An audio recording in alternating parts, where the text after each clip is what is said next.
First one being is set a revenue goal by the end of the 90 days. So let's say, the new year's coming around, or the new year already started, depending on when I publish this episode. And the first 90 days could be at the end of when it's January, March, at the end of March, right? It's not going to be exactly 90 days, but you get the gist. In the first 90 days, it'll be at the end of March, or wherever you are, just 90 days from now, right? If possible, like put it towards, like if it's a little under or over 90 days, sure. But try to put like kind of close to the end of a month. That way, it's easier to look at. So it might be a little less, a little more, but if you keep it towards the end of the month, that kind of helps. It doesn't have to, but if you can.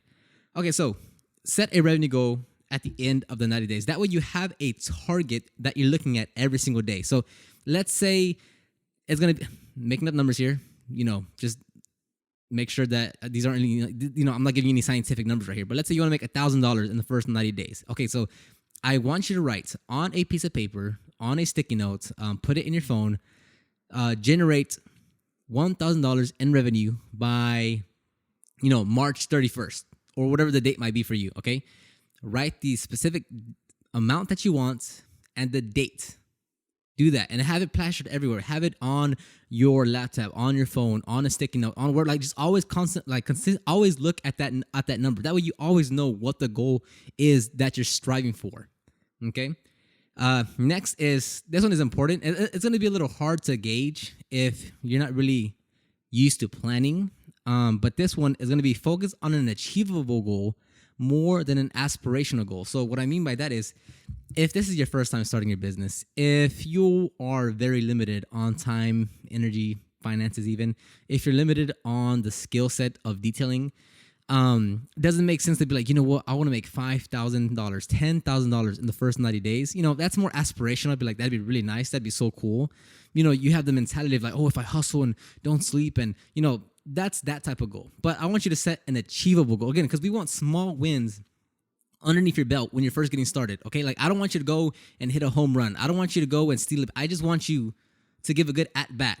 All right, when it's your chance. So we're not doing anything crazy. We don't need to hit this is the first inning. No outs yet. It's all good. We just want a small little win. Okay, so set an achievable goal. It might be 100. It might be 500.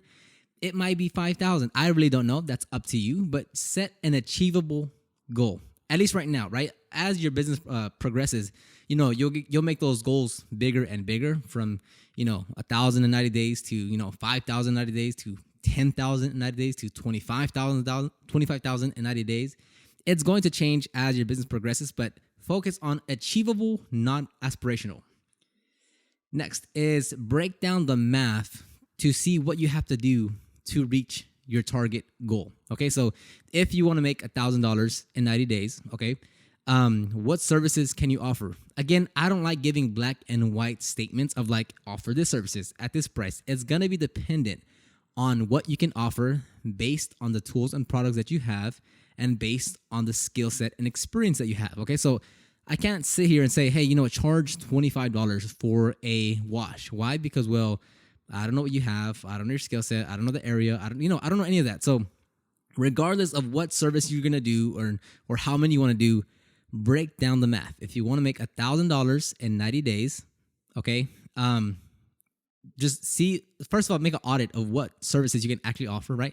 And don't go into that happy, thinking of like, oh, well, if I purchase all these tools and products, then I can offer all these services. No. You don't need to do that. You don't need to start hopping all the way to the next phase of your business. No. Do what you can with what you have. If you have enough to do like a basic interior cleaning where you're like wiping down the interior and vacuuming, and you can do a basic wash, okay, start with those. Let's say you're going to charge $25 for the inside and the outside. I'm making up these numbers, guys. Don't get too crazy with me. But let's say for an inside and like for a basic wash and a basic interior cleaning, you charge $25 for each one. So it's 50 in total. So if you do the math on 1,000 divided by 50, you would need 20 customers to pay you $50 to make $1,000 in revenue, right? $50. You need 20 customers, and that'll get you to $1,000. So that's all you have to do. Break down the math, okay? And it's very important. Like that way, again, you have a 90-day goal that you want to achieve, right? And then from that 90-day goal, you now have a breakdown of what goals you need to achieve from that big goal that you're going after. So you have to break down the numbers.